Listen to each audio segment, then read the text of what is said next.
So నాంది cinema తర్వాత comeback movie అని చెప్పుకోవచ్చు. దాని తర్వాత ఆ ఒక్కటి అడక్కొని నటించారు సినిమా. దాని తర్వాత వేరే సినిమా వచ్చిందనమాట. సో ఆ రెండు అయితే ఆడలేదు. నాంది తర్వాత ఒక హిట్ అయితే లేదని చెప్పొచ్చు. ఈ సినిమాతో అయితే పక్క హిట్ కొడతారని చెప్పొచ్చు. టీజర్ అయితే టాప్ నాచ్గా ఉంది. హీరోకు సిగరెట్ అలవాటు, మందు అలవాటు, అప్పుడప్పుడు పోరీల అలవాటు అంటే అమ్మాయిల అలవాటు కూడా ఉంటుందని చెప్తారనమాట. సో దీంట్లో హీరోయిన్ వచ్చేసి అమృత అయ్యంగార్ గారు. సో తను ప్రపోజ్ చేసేటప్పుడు తను కొడుతుందని చెప్పొచ్చు.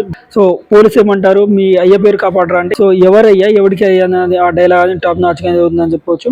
సో ఇంకా మనం చూసుకుంటే, సో ఒక మందు సిగరెట్ తోడప్పుడు అమ్మాయిల దగ్గర వెళ్ళే హీరో, సో అమ్మాయిల వాళ్ళ ప్రైవేట్ పార్ట్స్ అంటే, సో వీడియో లీక్ అయితే ఏ విధంగా పోలీసులను కొట్టాడు, అది కూడా ఇది మిక్స్చర్ ఆఫ్ కంటెంట్ ఉందని చెప్పుకోవచ్చు అనమాట.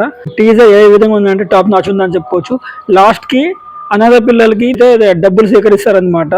కనీసం 100 రూపాయలైనా తనని అడగాలని హీరో దగ్గర వస్తారనమాట. అంటే హీరో వెళ్తుంటే తన దగ్గరకు వస్తారు, కానీ హీరో ఏదైతే వాళ్ళు కలెక్ట్ చేస్తారో ఆ డబ్బును కూడా తీసుకుపోతారనమాట. సో అలా ఎందుకు తీసుకుపోవడం జరిగింది అదంతా మనం ఈ సినిమాలో చూస్తాం అనమాట. ఈ టీజర్ అయితే టాప్ నాచ్ ఉంది. మీకు ఎలా అనిపించిందో కామెంట్ చేయండి. సో నాంది తర్వాత ఒక మంచి హిట్ కొట్టాలని అల్లరి నరేష్కి కోరుకుంటున్నాను అనమాట. సో ఒక మంచి హిట్ పడాలని నేనైతే మనస్ఫూర్తిగా కోరుకుంటున్నాను. మీకు ఈ ట్రైలర్ నచ్చిందా లేదా అనేది కామెంట్ చేయండి. సో ఈ ట్రైలర్ మీకు ఎలా అనిపించిందో కూడా కామెంట్ చేయండి అనమాట. నాకైతే చాలా బాగుంది. సో నాంది తర్వాత బ్లాక్ బస్టర్ హిట్ అని చెప్పొచ్చు. దాని తర్వాత అమృత అయ్యర్కి హనుమాన్ తర్వాత ఒక పెద్ద బ్లాక్ బస్టర్ హిట్ అవుతుందని నేను మనస్ఫూర్తిగా కోరుకుంటున్నాను.